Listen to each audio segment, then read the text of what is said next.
आज की डेट में युवाओं के बीच बाल झड़ने की समस्या काफ़ी तेज़ी से बढ़ रही है। तो उसका होम्योपैथिक में क्या इलाज है? बाल कम गिरने इसके लिए और कोई दवा जो मेडिसिन हो आप जो बताना चाहें? आज के टाइम में बहुत सारे डॉक्टर हैं जो बोल रहे हैं कि आप ऑयलिंग ही करना बंद कर दें। तो ये कहाँ तक सही है? अभी के डेट में बहुत सारे युवा ऐसे हैं जो आर्टिफ़िशियल की तरफ ज़्यादा जा रहे हैं जैसे कि पीआरपी करवा रहे हैं। तो वो क सही है या नहीं? लास्ट क्वेश्चन ये है कि कम ऐज में बाल पकने की समस्या सबसे ज़्यादा आ रहे हैं। तो इसके लिए क्या करना चाहिए?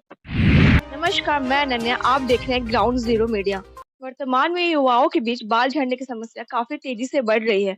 अपने गिरते हुए बालों को देखकर तमाम लोग काफ़ी परेशान हैं। अगर आप भी अपने गिरते हुए बालों से परेशान हैं, तो हमारी इस वीडियो को लास्ट तक ज़रूर देखिए। बाल झड़ने की समस्या पर हमसे आज बातचीत करने के लिए मौजूद हैं होम्योपैथी जगत के जाने-माने अनुभवी डॉक्टर सुशील कुमार शर्मा। आइए इनसे जानेंगे हेयर फॉल पर क्या है परमानेंट उपचार।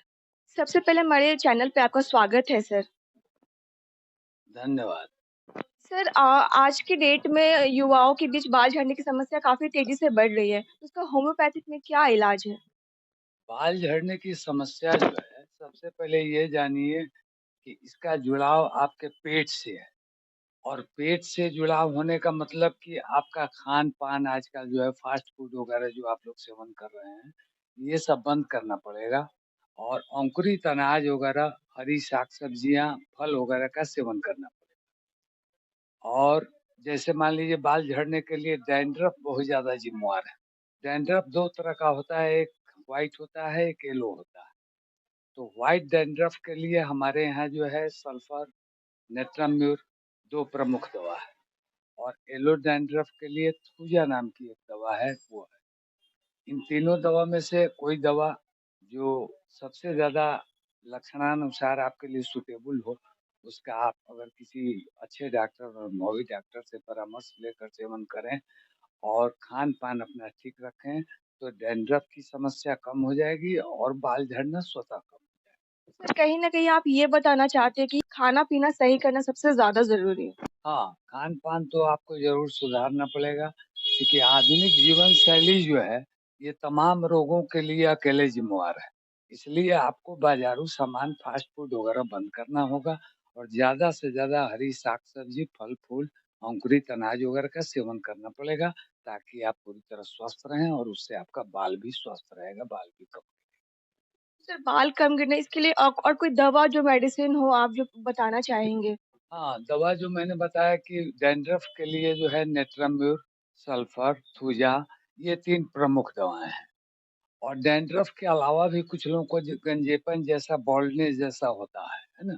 उसके लिए जो है ग्रेफ़ाइटिस, आर्जेंटम नाइट्रिकम, साइलीसिया ये सब दवाएँ हैं, प्रमुख दवाएँ।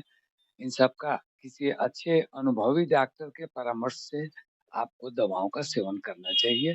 तो निश्चित रूप से आपका बाल झड़ना बंद हो जाएगा और आप पूरी तरह जो है निरोग हो जाएँगे, स्वस्थ। खाने के साथ ये तीनों दवा लेना ज़रूरी है। हाँ, भोजन के साथ ये दवा भी लेना ज़रूरी है, लेकिन इन दवाओं में कौन-सी दवा आपको लगेगी, ये किसी अनुभवी या डॉक्टर से आप परामर्श लेंगी तभी होगा, है ना? अपने मन से जो है दवा का सेवन करना उचित नहीं है। और बालों के लिए तेल वगैरह भी लगाना बहुत आवश्यक है और ये आजकल जो शैम्पू वगैरह जो चल रहा है बाज़ारू, वो सब लगाना भी बंद करना पड़ेगा। प्रकृति के जितना ही नज़दीक रहिएगा, समस्याएँ समाप्त हो जाएँगी। कहीं न कहीं केमिकल का प्रयोग वो कम से कम करना है। हाँ, केमिकल जो रासायनिक जो ये केमिकल सब जो आजकल चल रहे हैं, यही सब ना ये शैम्पू वगैरह जो है, उसका जो है प्रयोग बंद करना पड़ेगा, है ना? और प्राकृतिक चीज़ जैसे रीठा वगैरह, आंवला वगैरह से बाल को धोएँ और तेल वगैरह समय से बाल को देते रहें, उसका मालिश वगैरह करते रहें और कुछ दवा खाएँ, खान-पान ठीक रखें, ज़रूर ठीक। लेकिन आज के टाइम में बहुत सारे डॉक्टर हैं जो बोल रहे हैं कि आप ऑयलिंग ही करना बंद कर दें, तो ये कहाँ तक सही है? नहीं, ये देखिए, सवाल ये है कि आपके शरीर को हर चीज़ मिलना ज़रूरी है। ये सब आजकल जो है ये एलोपैथ के डॉक्टर लोग ज़्यादातर इस तरह का परामर्श देते हैं, ताकि आप उनके यहाँ रोज़ दौड़ते रहिए।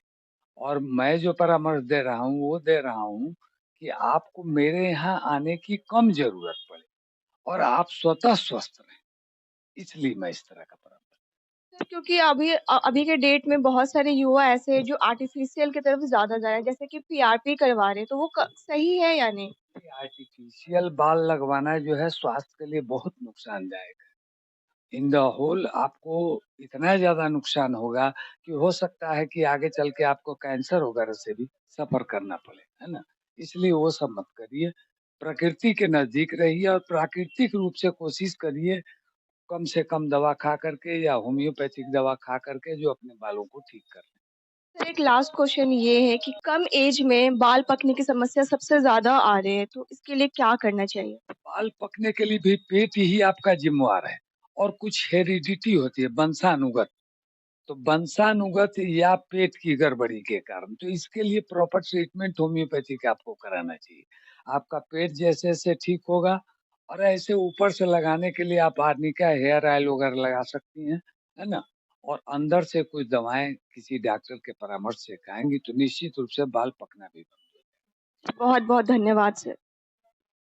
जैसा कि सर ने बताया कि आप आर्टिफ़िशियल के साथ ना जाकर नेचुरल के साथ-साथ अगर होम्योपैथी का सेवन करते हैं, तो आप इस प्रॉब्लम से निजात पा सकते हैं। अगर आप इस प्रॉब्लम से निजात पाना चाहते हैं, तो आप Champaran homeo care city cart के सामने वाले गली में बलुआटाल मोतिहारी में संपर्क कर सकते हैं। ऐसे एक्सक्लूसिव इंटरव्यू को देखने के लिए आप हमारे चैनल को सब्सक्राइब करें, अगर आपने सब्सक्राइब नहीं किया है तो। और आगे के अपडेट के लिए बेल आइकन को दबाना ना भूलें। धन्यवाद।